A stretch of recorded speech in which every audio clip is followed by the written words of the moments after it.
สบายดีพี่น้องพบพอกันอีกแล้วกับบ่าวไส้พาเลาะเนาะมื้อนี้บ่าวไส้ได้มาเลาะในเมืองเนาะพี่น้องป๊าตู้แถวนี่เนาะคนมาเที่ยวกันอย่างหลายเนาะพี่น้องเนาะบ่าวไส้อยากรู้ว่ามื้อแผ่นดินไหวแถวนี้ป๊าคนคือสิหลายเนาะคนสิคือสิแตกตื่นกระหนกตกใจกันแต่ละคนเนาะแถวนี้พี่น้องงามมะลิทุกคนมึงนี่วิวเนาะนี่คือสถานีรถไฟฟ้าสวนกันพี่น้องนี่ป๊าตู้มีฮอด2ชั้นเนาะรถไฟฟ้าป๊าตู้ ทุกคนเนาะบางเนี่ยคนเนี่ยเดินมาที่โอ้โหบางในรถไฟฟ้าพี่น้องมีอด2 ชั้นได้ทุกคนเดี๋ยวเนี่ยวิ่งไปอยู่เนาะจะเป็นงามกันนะโอ้โหพี่น้องคนหลายขนาดเนาะแล้วเนาะพี่น้องเป็นในรถไฟฟ้าสายสีเขียวบ่พี่น้องเนาะนี่เบิ่งเอาป้าโตคืองามแต่เนาะบางเนี่ยนี่บ่ฮู้ว่าไปสายใดเนาะพี่น้องบางเนี่ยเพิ่นเชื่อมต่อเนาะข้างบนข้างล่างป้าโต จะเป็นประเทศไทยเนาะจะเป็นเพิ่นสร้างเนาะพี่น้องทุกคนจะเป็นเจริญประเทศเพิ่นอ้าตุคิดว่าบ่ใช่เห็นแล้วตรงนั้นเนาะมาตรงนี้แฮงงามกว่าหม่องสาทรเนาะทุกคนพวกนี้พุตึกงามๆป๊าตุ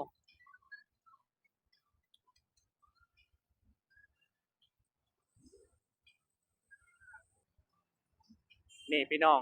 ห้างของนี่คือนี่ป๊าตุ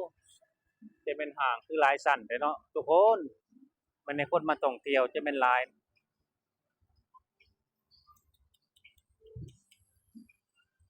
วิวงามอีหลี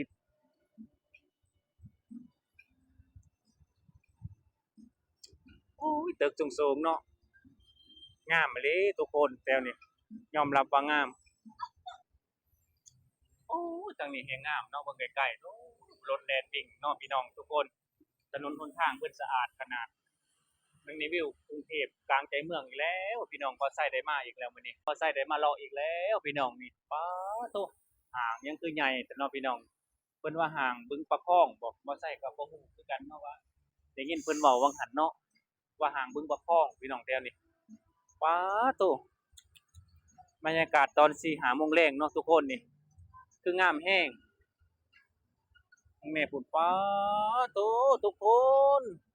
เบิ่งเอาเนาะใครบ่เคยเห็นประเทศไทยเนาะหรือว่าคนที่อยู่ต่างจังหวัด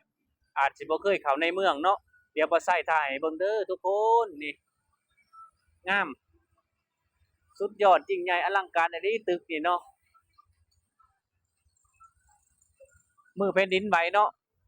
คนแถวนี้เต็มหมดเลยตามถนนนี่เนาะทุกคน บ่าวไส้ก็เจอคือกันเป็นดินไหวก็ได้ป๊าดพี่ไส้บ่าวไส้ตกใจแห้งพี่น้องนึกว่าบ่าวไส้บูบบ่คิดว่าสิแผ่นดินไหวเนาะพาแต่เกิดมาก็ยังบ่เคยเห็นจักเทื่อเว้ยบางแน่พี่น้องวิวนี่งามอีหลีประเทศไทยจะเป็นประเทศเพิ่นเจริญเนาะอุดมสมบูรณ์ด้วยถนนหนทางคือจังซี่เลยงามสะอาดทุกคนนี่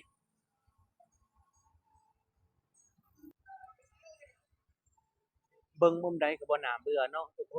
นนี่คือถนนหนทางเนาะหรือว่ารถไฟฟ้า2 สาย2 เส้นแม่นบ่พี่น้องข้างล่างข้างบน นี่คือประเทศไทยประเทศที่เพิ่นเจริญเนาะ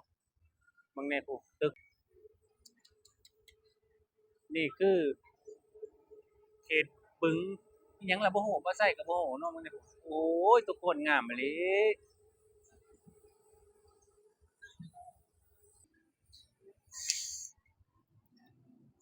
คนสิมาเที่ยวหลายพี่น้องอ้าโตมาทางนี้แฮงงามทุกคนนี่คือวิวแบบนี้หายากเนาะบ่ใช้ก็บ่ค่อยได้มาดอกแต่ในเมืองนานๆมาทีหนึ่งเนาะย้อนว่าบ่ใช้ได้เฮ็ด YouTube นี่แหละจังได้ว่าได้มาถ่ายแถวนี้พี่น้องอยากถ่ายให้คนบ่เคยมาเนาะพี่น้องคนบ่เคยเห็นนี่พี่น้อง บางคนก็อาจสิบ่เห็นแถวนี้เนาะก็เลยบ่ใช้ก็เลยถ่ายให้เบิ่งเนาะอย่างพ่อแม่บ่ใช้อยู่บ้านเพิ่นบ่เคยมากรุงเทพเนาะเพิ่นว่าก็อยากเห็นประเทศไทยบ่ใช้ก็ต้องคือจังซี่แหละต้องถ่ายให้เพิ่นเนาะเพราะว่าเพิ่นก็เบิ่ง YouTube บ่ใช้คุมื้อเนาะ นี่แหละคือประเทศไทยใครบ่เคยเห็นก็นี่แหละบางทีคนก็สิเบิ่งช่องบ่าวไส้โตนี่นะเพิ่นก็สิว่าความเจริญประเทศไทยขนาดนี้เลยเหรอเพิ่นก็สิว่าแหล้วเนาะทุกคนขนาดบ่าวไส้มาเห็นแบบจ๊ะๆจังซี่ป๊าดจนบ่มีหม้องติเลยพี่น้องนี่คือประเทศไทยเจริญจริงทุกคน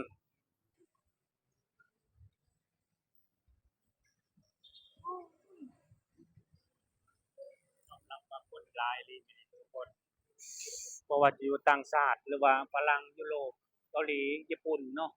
จีนส่วนใหญ่นี่คือประเทศไปมันก็อยากมาเนาะหนึ่งมา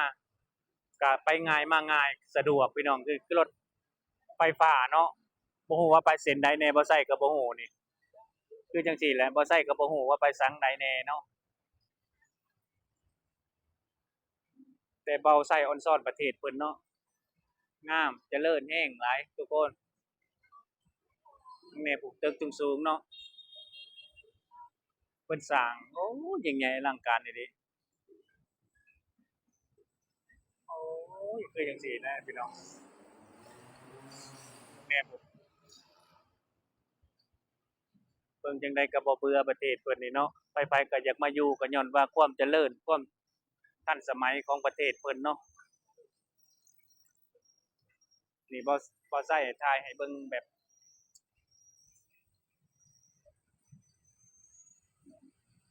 ชัดเจนน่ะเด้อพี่น้องเนาะ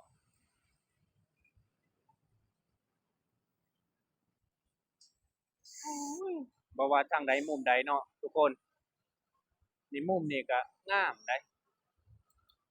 นี่คือสะพานรถไฟฟ้าเนาะป๊าดโตจะเป็นเพิ่นสร้างใหญ่เลยเด้เสานี่ป๊าดโต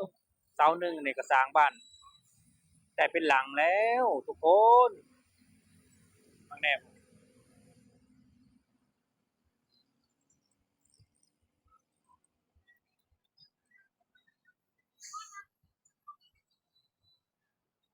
บ่ใช้ สิได้จบคลิปแล้วเด้อทุกคน เดี๋ยวบ่าวไส้สิฝากกดไลค์กดแชร์กดติดตามเป็นกำลังใจให้บ่าวไส้แหน่เด้อทุกคนอ้าวพี่น้องบ่าวไส้สิจบคลิปไปเพียงส่ำนี้เนาะกราบคำว่าสำบายดีทุกคน